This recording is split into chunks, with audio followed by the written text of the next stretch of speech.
Bonjour à tous, j'espère que vous allez très bien. Dans cette nouvelle vidéo, je vais vous montrer comment créer une mesure dans Docs. Et en fait, les mesures, ce sont juste des formules qui permettent de faire des calculs sur vos données.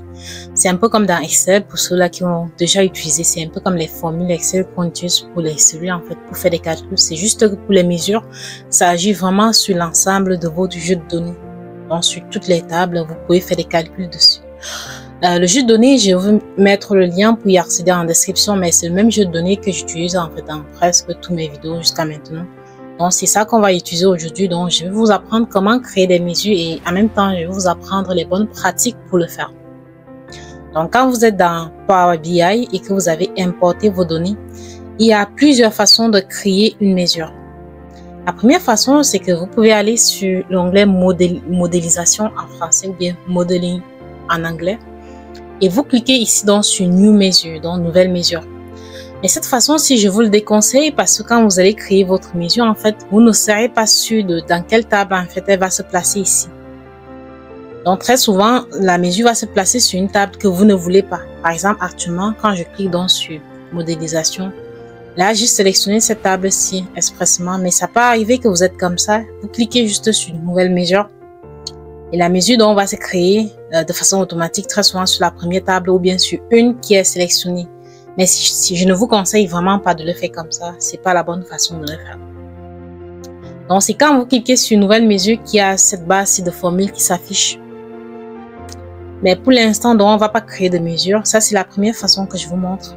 La deuxième façon, vous pouvez aller au niveau de la vue des tables. Vous cliquez donc sur cette vue-ci.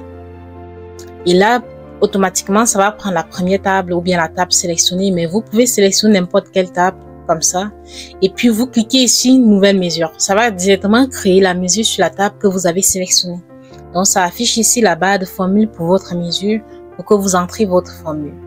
Mais cette fois-ci aussi, vous pouvez utiliser comme ça, mais très souvent, vous n'allez pas aller au niveau de la vue des tables. Vous voulez rester au niveau de la vue des rapports. Moi, la façon simple que je vous conseille, c'est de venir ici directement au niveau de votre jeu de données et puis, ou bien de votre table, de faire un clic droit dessus et de cliquer sur une nouvelle mesure. Là, on est sûr que ça va créer sur la table que vous sélectionnez. Donc, comme ça, vous pouvez donc cliquer sur une nouvelle mesure pour créer une mesure comme ceci. Ça, c'est la façon donc que je vous conseille. Donc, quand vous allez faire cela, on va prendre un exemple ici, sous peu. Pour la meilleure façon d'apprendre Docs, c'est de façon visuelle. C'est comme ça que moi-même, je l'ai appris. C'est lorsque vous apprenez et en même temps, vous visualisez vos résultats. Raison pour laquelle je vous conseille donc de cliquer sur l'icône de matrice ici et puis de le placer au centre de votre rapport. Vous pouvez aussi utiliser les tables, mais moi, je préfère matrice parce qu'on va utiliser plein de choses avec les calculs, les totaux. Donc, je vais utiliser la matrice. Une fois que vous allez faire ça, vous allez au niveau de la table des produits. Et vous prenez catégorie de produits, vous mettez au niveau des lignes. Pour que les catégories s'affichent donc sur une ligne, comme ceci, sur les différentes lignes. Donc ici, on peut voir, ça fait un filtre automatiquement pour montrer donc les catégories de produits qui existent. Donc là, on voit qu'il y en a 4. Donc ça s'affiche donc sur différentes lignes. Maintenant, on va faire une mesure. On va créer une mesure donc sur la table des ventes. Donc ici, vous voyez ici, là, c'est la table des produits qui est sélectionnée, mais je viens ici au niveau de la table des ventes. Je fais un clic droit dessus, je fais une nouvelle mesure.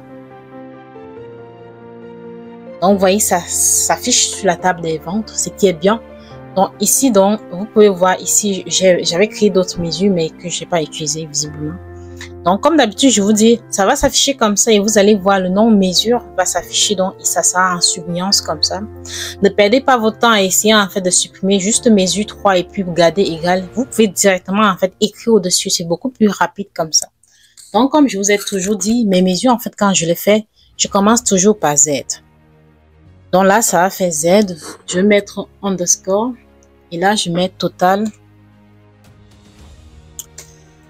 vente. Comme ceci, je fais égal maintenant. Pour cette vidéo, si je vais faire un exemple, mais je vais vous faire un petit exercice où vous allez vous entraîner avec d'autres exemples. Donc égal, pour l'instant, on va faire dans la somme des montants de vente. Vous allez voir, une fois que vous allez entrer une formule, donc ça va vous afficher, il y aura des suggestions de formules pour vous. C'est une façon intelligente que le logiciel vous propose pour vous aider. Donc je vais cliquer sur somme et là, ça me dit qu'il me faut un nom de colonne. La bonne façon de faire, c'est lorsque vous mettez un nom de colonne, en fait, vous deviez toujours précéder ce nom-là, en fait, du nom de la table. C'est vraiment très important. Donc ça, c'est la meilleure façon de le faire. Parce que si vous mettez juste le nom de colonne, ça peut marcher, mais vous allez les confondre plus tard avec les mesures. Donc, je vous conseille de toujours mettre d'abord le nom de la table, ensuite suivi du nom de la colonne. Mais comme vous pouvez voir ici, il y a déjà la suggestion pour vous. Pour notre cas, on veut pour la table donc des ventes. On veut pour les montants, donc le total des ventes, donc le total des montants des ventes. Donc, vous pouvez voir ici, ça affiche d'abord le nom de la table et ensuite le nom de la colonne entre parenthèses. Donc, par la suite, donc, vous allez cliquer donc sur la parenthèse pour fermer et puis on va faire OK comme ceci. Une fois que vous créez votre mesure, ce que je vous conseille comme pratique simple, par exemple, ici, ce sont les ventes, en fait, ce sont les montants, donc c'est en dollars. Vous prenez une fois le signe ici pour mettre, en fait, que c'est en dollars, en fait, pour que plus tard, vous n'oubliez pas. C'est très important. Ici, moi, je vais mettre donc 0. Donc, ici, ça va mettre coin, c'est pour dire que c'est en dollars. En fait, c'est important de changer directement le type ici. Donc, actuellement, donc, on va aller chercher notre mesure qu'on a créée. Là, on peut le voir ici. On va le prendre, donc on va le mettre au niveau des valeurs ici. Donc, vous pouvez voir ici donc notre mesure qui s'affiche dans la table. Mais en réalité, vous pouvez obtenir le même résultat en fait en allant directement au niveau de la colonne de la table en question, puisque ce sont les données en fait les décimales. Vous pouvez directement drag et mettre la valeur ici comme ceci. Vous voyez, ça donne la même chose en fait. Là, on appelle ceci les mesures explicites. Bon, ça se calcule automatiquement. Vous n'avez pas écrit des formules pour cela. Mais c'est quelque chose que je vous déconseille parce que ces mesures-ci, vous ne pouvez plus les utiliser ailleurs. À chaque fois, il faudrait que vous copiez et puis coller comme ça. Donc, vous deviez à tous les moments que vous voulez en fait utiliser le total des ventes, faire pareil. Et vous ne pouvez pas utiliser ces mesures-là dans d'autres formules. Pourtant, quand je crée ma propre mesure comme ça, je peux plus tard utiliser pour calculer juste le total des ventes pour peut-être les produits qui sont vendus en Chine. Donc, je peux directement utiliser cette mesure. C'est la raison pour laquelle je vous déconseille d'utiliser les mesures implicites comme ceci. Mais vous pouvez aussi les utiliser juste pour visualiser en fait de façon globale votre donnée pour voir comment est-ce que ça s'affiche. Une autre chose d'important, c'est que vous pouvez changer en fait les fonctions d'agrégation qui sont ici. Donc, vous pouvez choisir par exemple la moyenne. Bon, là, ça fait automatiquement. Vous pouvez choisir donc minimum, maximum et ainsi de suite. Donc, vous pouvez vraiment prendre ici. C'est vraiment à conseiller juste quand vous voulez voir comment vos données se présentent. Mais sinon, il faut créer des mesures pour cela. Et comme dans exercice, je vous conseille donc de faire les mesures en fait pour faire la moyenne. Donc, vous pouvez voir ici average, minimum et maximum en fait pour les montants.